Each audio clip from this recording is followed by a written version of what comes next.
do tých dlaní. A on myslel, že som mŕtvy, ten kamarát, on zrobil štand. Dobre pribil skobu, tí, čo lezete, viete, jak počuje, nevideli sme sa.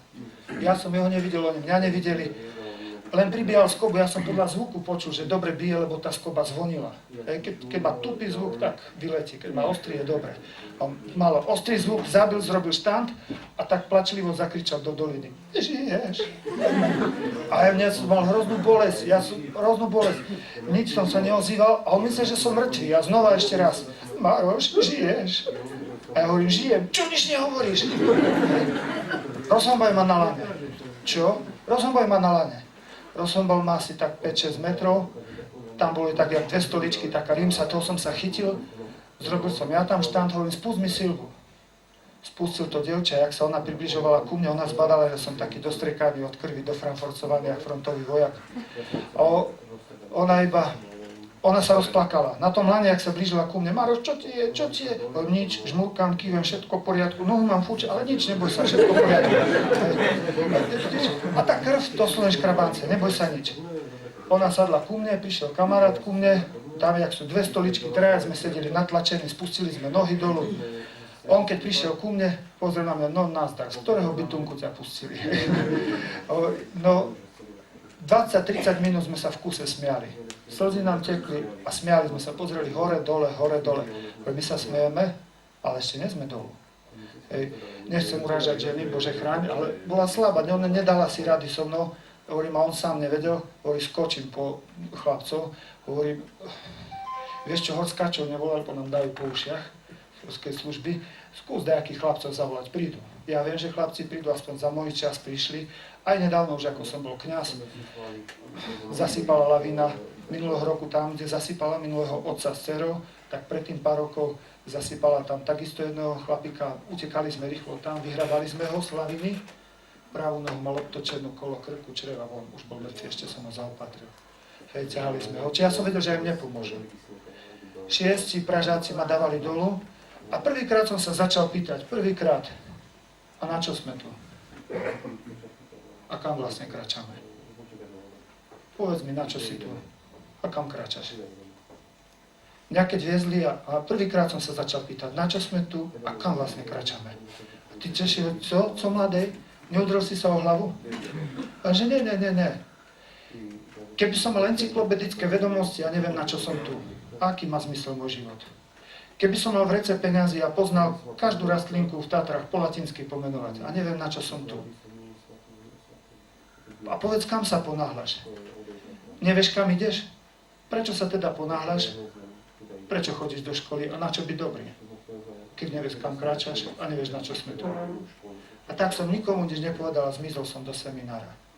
Ani mojej mame som nepovedal, som bol na skúšky a prišiel papier od biskupa a ja už som vedel, že som prijatý. A moja mama, tam máš list. Ja viem, mama. A tak tam, čo to tam máš? Aj, tak idem sa učiť. A kde sa ty ideš učiť? Za kuchára. A mama hovorí, ale netaraj, veď ani čaj nevieš uvariť. No veď za to idem sa učiť. Ale Maroš, roztrhol som list, ukázal som mame list. A mama prečítala, pozerala na mňa, pustila list, rozplakala sa. Išla umývať riad, pozerala na mňa, zase umývala riad, zase pozerala na mňa, pustila handru, vyboskala ma, zase umývala riad. A sa pýta, jak to? Ja neviem. Jakže nevieš? Neviem, mama, neviem. Najhoršie bolo potom, keď to tak hovorím, moja spolužiačka. Vyšiel som von a v Kežmarku je to malé mestečko. Za Kežmarkom ide cesta, aj na Tatry, aj na Poprad ide. Vo Veľkej Lomnici odbočuje na Tatry, tu ide na Poprad. Už ani neviem, kde som šiel, len viem, že keď som bol na tej zastávke, naraz som spolužiačku v diaľke zbadal. Ja som sa tak zlákol tej spolužiačky, si myslím, páni, to je horšie ako atomová bomba. Pánečku, to bude prúser, len skočiť do autobusu, zmiznúť pred ňou, hoci kde, už prestúpim potom. Ja som naskočil do autobusa celý šťastný, fajn. Tešil som sa krátko, ona dobehla tiež na ten stranu. Začal som sa modliť, dozadu som sa začal hrabať, si myslím, Bože, daj, aby ma nezbadala. Zle som sa modlil, zbadala ma. Ona celkom vpredu, ja vzadu a ona na celý autobus. Čau, Maroš. Čau. Hej, myslím, počula som, myslím, čo si ty nepočula. Počula som, že ty ideš študovať za farára, ale ty, celý autobus sa na mňa utočil. prečo také malé okienko? Ušiel by som cez okno. Tak vidíš, jak to? Aspoň vidíš, že Pán Boh si tých najlepších chlapcov nebere za farárov. No to teda vidím. Hladečku som si Bože, daj jakú zastav. Hej. A jak to? Aspoň vidíš, byť dobrým otcom je to isté, ak byť dobrým kňazom. To není viac ani menej. Môžeš jedno odflaknúť aj druhé. Môžeš jedno zobrať vážne aj druhé. Splodím deti a nechám tak. Všetko hodím na ženu. Odslúžim omšu a nechám tak. Ale jak zoberiem otcovstvo vážne, ty ale to dá zabrať. Keď zoberiem kňazstvo vážne, ty ale to dá zabrať. No ale to by bola nuda, keby nám to nedalo zabrať. Čo my by sme robili? Len tak ruky v bok a tak by som kúkal celý život z fary. To by ma nebavilo. To by ma nebavilo. 19 rokov robím s týmito ľuďmi, problémovými. A ešte ani jeden deň som sa nenudil. Ani jeden deň. Ani jeden deň. Však dajú zabrať títo chlapci, ale toto dáva zmysel životu. Však. Čiže potom, toľko som chcel povedať tým, pýcha predchádza pád. Boh sa pyšným protiví, pýcha peklom dýcha. Kto je pyšný, 100% padne, už sa bavíme len, kedy to bude. Či je to farár, biskup, to je jedno. Otec, matka, tvoj syn, tvoja dcera, to je jedno. To je jedno, poletí isto dolu. Už sa bavíme len o tom, kedy to bude. Už to len, kedy to bude. Hej, pyšný človek isto poletí dolu. Isto poletí dolu. To som ja vtedy nevedel. Dneska to viem. Z knižky, ktorá sa volá Život. Prečítal som si to z tej knižky. Sebavedomý, istý, dobre chyty, dobre vstupy, čo sa mi môže stať? Tak jak i ty. Tak jak i ty. Čo sa mi môže stať? Však? Vtedy bývaš najviac prekvapený. Opak pýchy, pokora. Čo je to pokora? Pokora je pravda. Pokora je pravda. Pokora je pravda. A aká je pravda? Ten hlavný v Žakovciach, to nie som ja, Pane, čo oni vidia? Ten hlavný to si ty, čo oni nevidia. Ja keď poviem, ja som ten 100% farár, svätý farár. Oj, otvorená pýcha. Keby ste videli včera ráno, jak Pierka letali ráno, tí chlapci, Pánečku. Však aj pokričím. Aj pokričím. Však, a keby som povedal, ja som taká nula, bezvýznamná, ja som také nič.